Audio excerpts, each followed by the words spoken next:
Bismillahirrahmanirrahim. Assalamualaikum warahmatullahi wabarakatuh. Teman-teman sekalian, gimana kabarnya hari ini? Mudah-mudahan hari ini kita diberikan kesehatan, keberkahan dari Allah Subhanahu wa Ta'ala, dan semoga apa yang kita cita-citakan bisa tercapai semuanya. Diberikan kelancaran dan kesuksesan dunia dan akhirat. Nah, hari ini kita akan lanjutkan materi kita untuk mata kuliah manajemen dana bank syariah. Dan hari ini kita akan memberikan pendalaman mengenai bagaimana manajemen dana bank syariah ini dari kacamata manajemen penggunaan dananya. Nah, jadi pada saat kita bahas dulu tentang manajemen dana bank syariah, kita bahas tentang sumber-sumbernya, kemudian cara-caranya mengumpulkan dana atau funding. Nah, hari ini kita akan membahas tentang bagaimana penggunaan dana tersebut di bank syariah. Oke ya, sebelum kita mulai, mari kita juga bersolawat kepada Nabi Muhammad SAW. Allahumma sholli ala Muhammad wa ali Muhammad. Baik, kita mulai untuk mengingatkan kembali. Seperti biasa saya selalu mengingatkan tentang konsep dan sistem perbankan syariah ya. Jadi ini kenapa saya berulang-ulang selalu diingatkan kepada teman-teman sekalian, karena prinsipnya di dalam bank syariah itu berbeda dengan konsep dari bank konvensional ya. Di sini sama, bank syariah sebagai intermediasi ya, sebagai lembaga penghubung antara masyarakat pemilik dana dan juga masyarakat pengguna dana, atau disebut sebagai masyarakat yang kelebihan dana dan juga masyarakat yang kekurangan dana. Nah, di bank syariah proses penghimpunan dana ini memberikan kepada kita pemaparan atau penggambaran bahwa konsep penghimpunan dana itu bisa dibuat atau di dalam perjanjiannya dibuat dalam konsep al-wadi'ah dan juga al-mudharabah ya. Nah, ingatkan bahwa kalau konsep wadi'ah itu prinsipnya bahwa nasabah hanya menyimpan dananya, tidak memberikan atau tidak dapat mendapatkan dari keuntungan dari bank. Dia hanya titip, hanya menyerahkan dananya, kemudian disimpan. Nah, bentuknya bisa tabungan, bisa giro, dan bisa deposito. Nah, konsep yang kedua adalah dalam penghimpunan dana adalah dengan akad dari mudharabah. Nah, kalau mudharabah ini artinya nasabah nanti akan mendapatkan imbal bagi hasil dari bank syariah. Jadi keuntungan bank syariah akan diberikan kepada nasabah penyimpan dana ini sesuai dengan porsi bagi hasilnya yang ditentukan di awal perjanjian.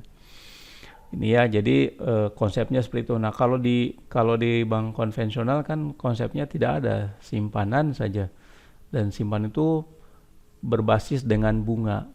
Ya, meskipun bunga itu nanti akan berbeda-beda. Di konvensional ada bunga deposito ya yang sangat tinggi, kemudian juga ada bunga tabungan dan juga ada bunga pada giro. Nah, di bank syariah ini konsepnya adalah ada dua aja ya, jadi wadiah titip dan mudharabah dengan bagi hasil. Nah, selanjutnya begitu bank syariah sudah mendapatkan dana, maka bank syariah akan memberikan dana tersebut kepada masyarakat pengguna dana dengan konsep. Ada 3 ya konsepnya. Jadi kenapa memberikan dana atau menyalurkan dana kepada masyarakat pengguna dana atau yang kekurangan dana, ini dalam rangka bank syariah harus memberikan imbal bagi hasil kepada masyarakat pemilik dana ini ya. Jadi ada imbal baliknya. Nah, dengan penyaluran dana ini maka konsep-konsep yang digunakan itu bagaimana harus memberikan keuntungan yang maksimal kepada si pemberi dana. Nah, konsepnya ada 3. Yang pertama dengan bagi hasil. Nah, bagi hasil itu ada bentuknya mudharabah, ada bentuknya musyarakah. Juga ada beberapa akad lain yang berkembang. Kemudian yang kedua dengan pola jual beli. Nah, jual beli maka bank sebagai penjual di sini mencarikan akad-akad dengan menggunakan murabahah, istisna dan juga salam. Nah, kemudian yang ketiga adalah konsepnya dengan ujroh ya atau ijaroh. Nah, ini konsep di mana bank syariah memberikan dana ini supaya apa? Supaya dana yang dari sini mempunyai daya guna menguntungkan buat masyarakat pengguna dana. Nah, ini konsep yang ada di bank syariah. Nah, dari mana bank syariah memberikan bagi hasilnya? Ini dari penggunaan atau penyaluran dana ini. Jadi pada saat akhir bulan, nasabah-nasabah yang memberikan dana itu memberikan bagi hasilnya pada akhir bulan. Nah, kemudian pada awal bulan dibagikan kepada masyarakat pemilik dana atau para pemilik dana dengan konsep mudorobah. Itu ya, jadi saya ingatkan seperti itu sehingga Anda akan bisa memahami lagi pada saat kita akan menjelaskan tentang bagaimana penggunaan dari dana itu di bank syariah. Oke, ya itu saya akan ulang-ulang terus ya. Nah, sekarang bagaimana penggunaan dananya gitu ya. Ketika masyarakat sudah memberikan dananya ke bank syariah, kemudian bank syariah menyalurkannya kepada masyarakat pengguna dana, seperti apa ya bentuknya.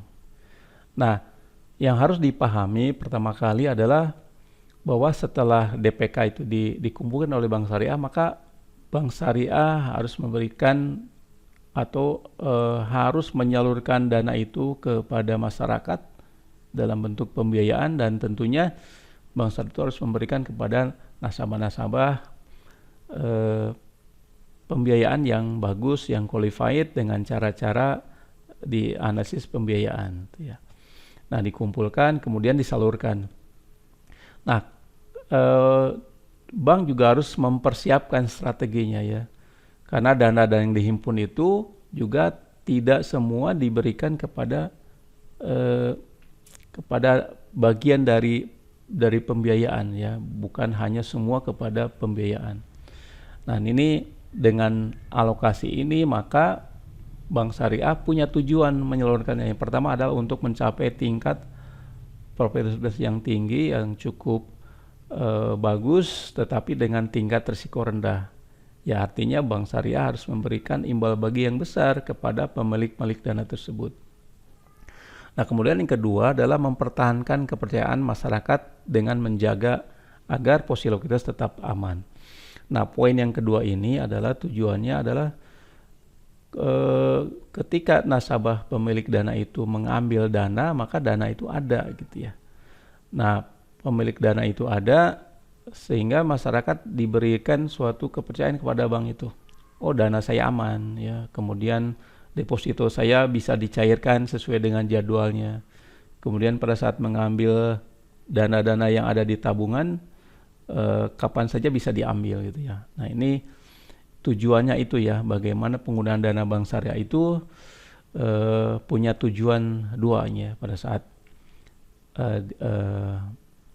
menguntungkan. Yang kedua adalah pada saat dana itu diambil oleh pemilik dana, dana itu ada. Nah, sekarang kita lihat ya prinsipnya seperti apa ya. Prinsipnya di dalam bank syariah ya, dana-dana yang dikumpulkan itu tidak semua ya berhasil dihimpun mengandung beban biaya bagi bank. Kenapa? Karena di bank syariah ada namanya dana wadiah, itu tidak punya biaya gitu kan, karena nyimpan.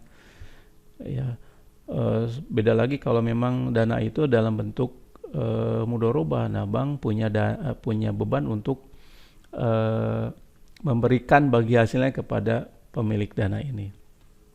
Kemudian yang harus dipahami adalah prinsip yang kedua adalah tidak semua dari dana yang berhasil dihimpun itu dapat dipasarkan dan menghasilkan pendapatan bagi bank ya. Nanti kita akan bahas kenapa seperti ini ya. Karena apa? Sebagai gambaran gampang yang paling gampang dipahami adalah karena bank itu juga harus menyediakan dana-dana itu pada saat nasabah itu akan mengambil dana itu ya, yang di awal saya jelaskan tadi. Jadi dengan demikian ada dana yang tidak bisa diberikan atau disalurkan kepada pembiayaan. Itu prinsip yang keduanya ya.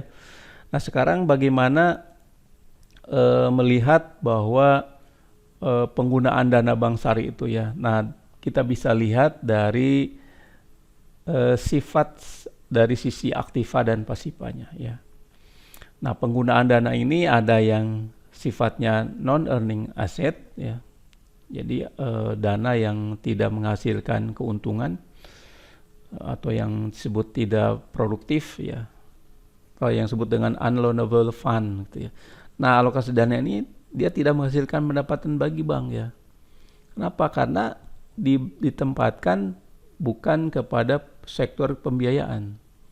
Kalau sektor pembiayaan kan jelas diberikan kepada nasabah pembiayaan, kemudian pembiayaan itu menghasilkan untung nasabahnya, maka tiap bulan harus membayarkan bagi hasil atau marginnya kepada bank syariah. Nah kalau ini enggak gitu ya. Nah yang enggaknya itu, yang tidaknya ini ditempatkan pertama dalam aktiva bentuk tunai ya, atau disebut cash asset. Nah di sini jelas dengan adanya menempatkan dana dalam bentuk tunai, maka bank tidak dapat keuntungan gitu ya. Ibaratnya gini, kalau saya punya uang ya, nah uang saya misalnya 1 miliar, kemudian yang 500 juta itu saya tempatkan di usaha saya. Nah kemudian yang kedua yang 500 juta lagi saya taruh di rumah. Nah tentunya kan taruh di rumah ini tidak menghasilkan gitu ya. Nah itu analoginya yang bisa disamakan dengan itu. Jadi ada uang masyarakat, dana masyarakat, hasil funding ditaruhnya di kas ya. Nah bentuknya itu ada dua ya, ada saldo kas tunai. Jadi bank itu punya saldo kas ya.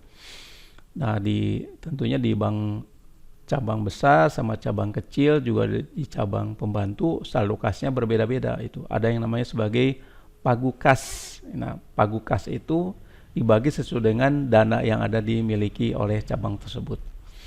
Nah kemudian saldo kas tunai yang kedua adalah dalam bentuk cadangan likuiditas atau primary reserve. Nah ini yang disebut orang-orang namanya GWM, giro wajib minimum. Ini apa gunanya? Untuk pada saat bank itu menjalankan clearing, bank kita itu punya uang di Bank Indonesia itu, sehingga pada saat ditarik dananya oleh nasabah lain di bank lain dan tertarik ada di bank kita, maka uangnya itu yang di GWM akan ditarik oleh bank yang menarik itu ya. Nah yang kedua adalah dana yang tidak menghasilkan adalah bentuk pinjaman atau core ya. Nah di bank syariah ada namanya Qardul Hasan. Qardul Hasan ini diberikan pinjaman yang tidak wajib memberikan imbal bagi hasil, atau bank tidak memberikan marginnya ya. Nah kalau di konvensional nggak ada yang namanya qard itu ya. Semua pinjaman atau kredit di bank konvensional harus memberikan bunganya kepada bank konvensional.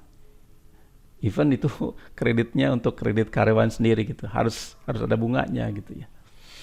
Nah tapi mungkin ada soft loan yang bunganya adalah kecil. Tapi di bank syariah ada namanya Qardul Hasan. Nah Qardul Hasan ini adalah pinjaman yang bank tidak mengenakan imbal bagi hasil dan juga tidak memberikan margin kepada nasabahnya.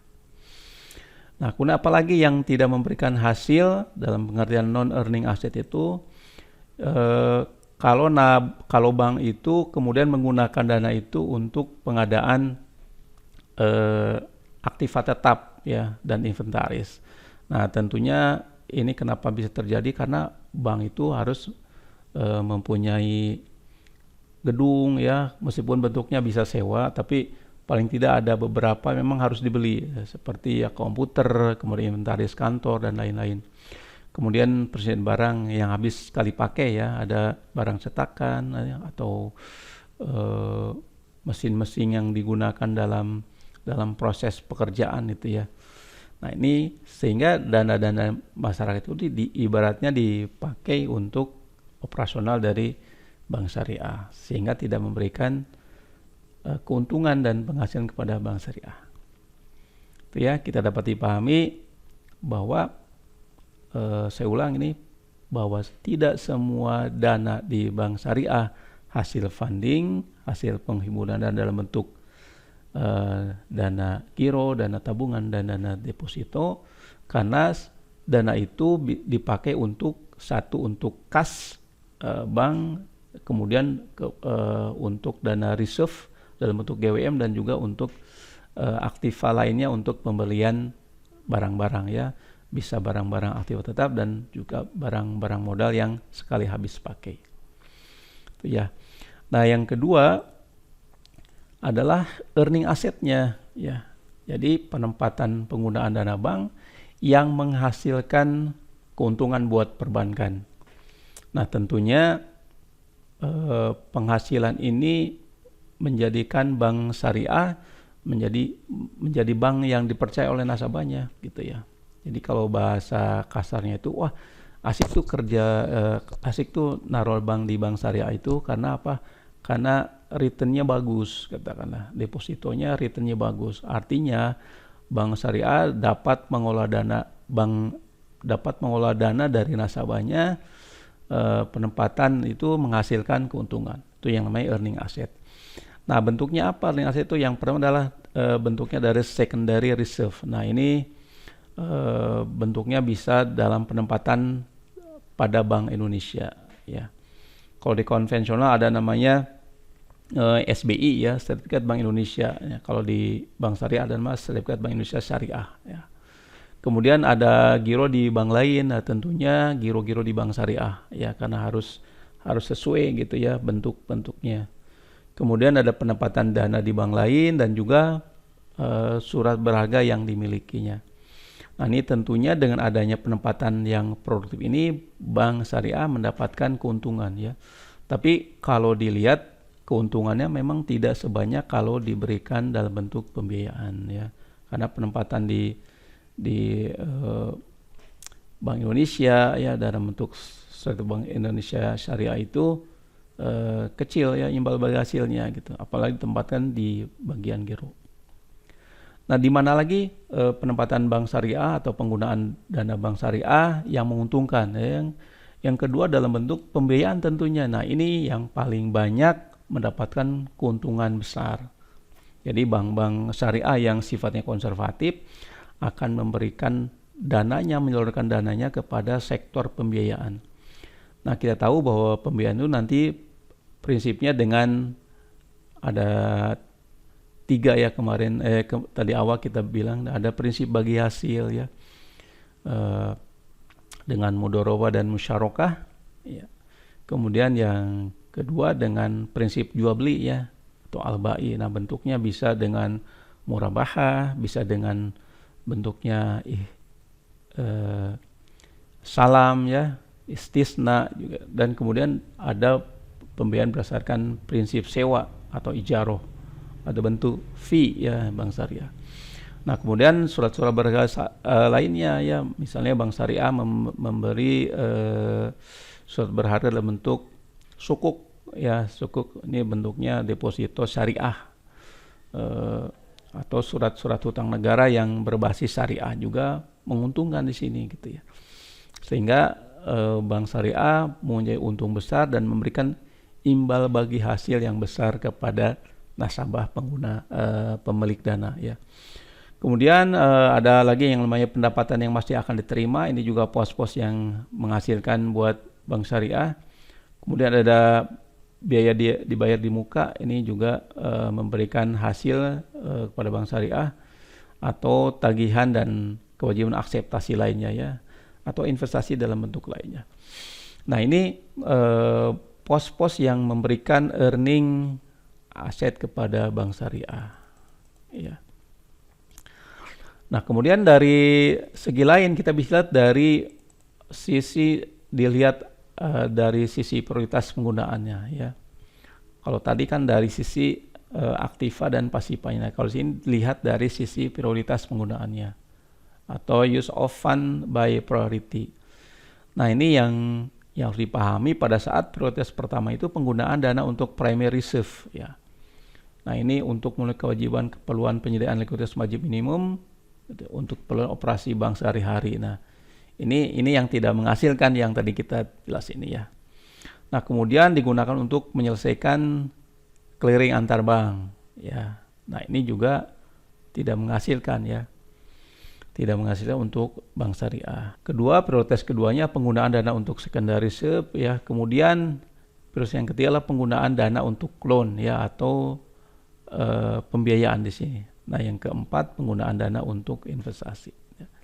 Jadi urutan-urutan ini dari segi prioritas penggunaannya gitu ya. Jadi Anda dipahaminya gini prioritas penggunaannya itu. Jadi pada saat ada dana dari nasabah itu maka prioritas itulah yang diduluin gitu ya. Karena apa? Karena sifatnya untuk dana itu ya harus tersedia terus gitu. Meskipun bentuknya nanti tidak sebesar dari pembiayaan yang ditempatkan oleh bank syariah. Oke ya, nanti kalau Anda nggak ngerti bisa komen nanti ya. Bisa komen di discuss di sini ya, atau juga di komen di discuss di aplikasi dari kampus ya. Nah kemudian setelah itu kita lihat, kita jadi kembali ke belakang ya. Kalau begitu bagaimana teknik atau pola penggunaan dana dan alokasinya gitu ya.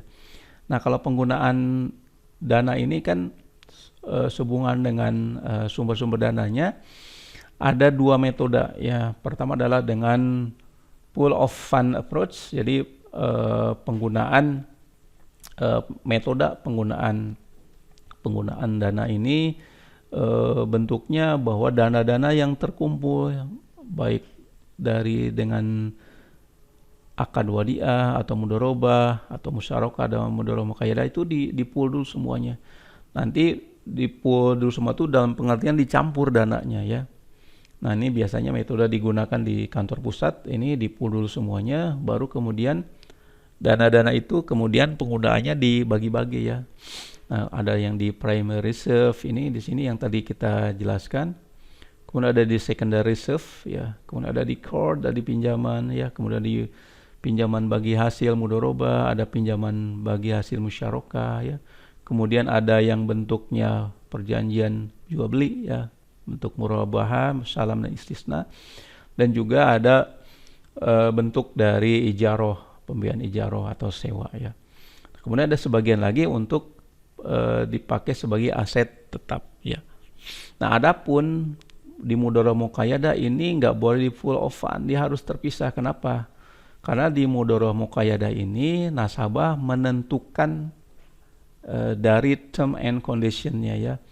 Jadi term and condition itu maksudnya dia memberikan syarat-syarat tertentu agar dana ini sesuai yang dia diinginkan gitu ya. Dan kita pernah bahas tentang ini di dalam bentuk-bentuk dari dana ya. Jadi katakanlah mudharabah muqayyadah itu ada nasabah ya, misalnya Pak Haji yang punya sawah di kampung, dia punya dana banyak, dia ingin menempatkan dana di bank syariah. Cuma ingin syarat gitu, Pak tolong dana saya ditaruh di sini, tapi kalaupun penggunaan untuk pembiayaannya tolong untuk pengembangan dari pertanian ya. Nah ini bisa menentukan seperti itu kalau mudharabah muqayyadah, sehingga dipisah dan tidak boleh digabung dengan dana-dana yang sifatnya lainnya itu ya. Jadi dia tersendiri, ditempatkan juga tersendiri.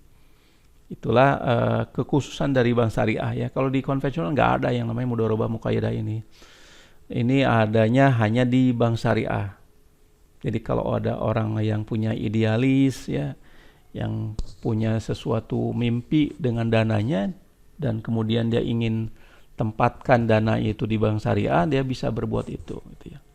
Jadi kalau saya punya dana 1 triliun ya, saya punya misalnya keinginan untuk kembangan ekonomi syariah, saya akan menempatkan ini, tolong dana untuk UMKM yang basisnya syariah gitu ya. Jadi saya secara hati juga itu sangat puas itu ya, karena dananya tertuju di di sesuatu yang saya inginkan gitu atau sesuatu yang saya sukai gitu ya.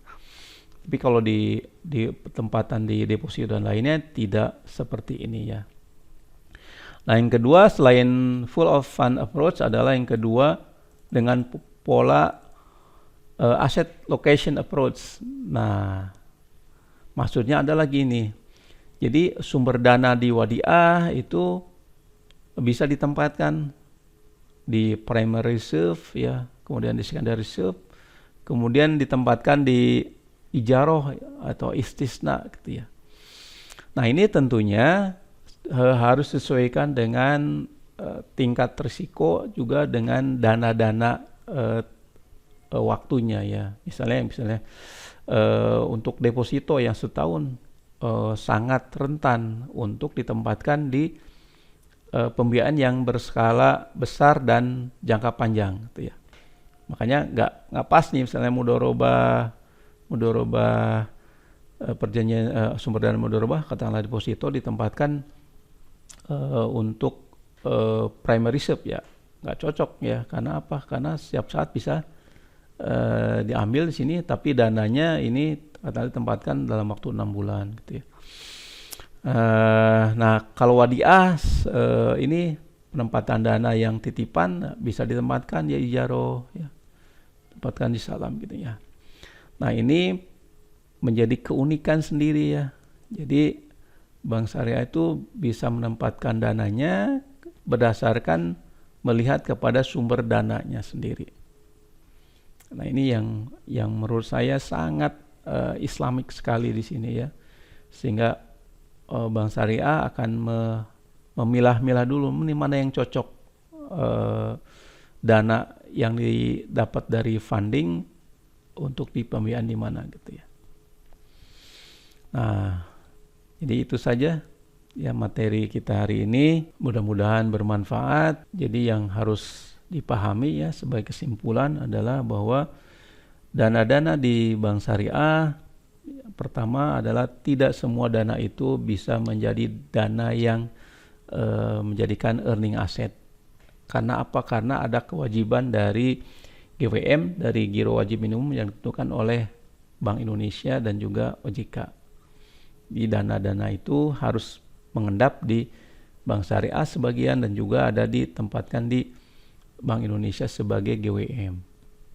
Nah, kemudian yang kedua adalah di Bank Syariah dana-dana yang didapat dari funding kemudian akan ditempatkan di sektor-sektor yang memang memberikan return yang bagus untuk nasabahnya.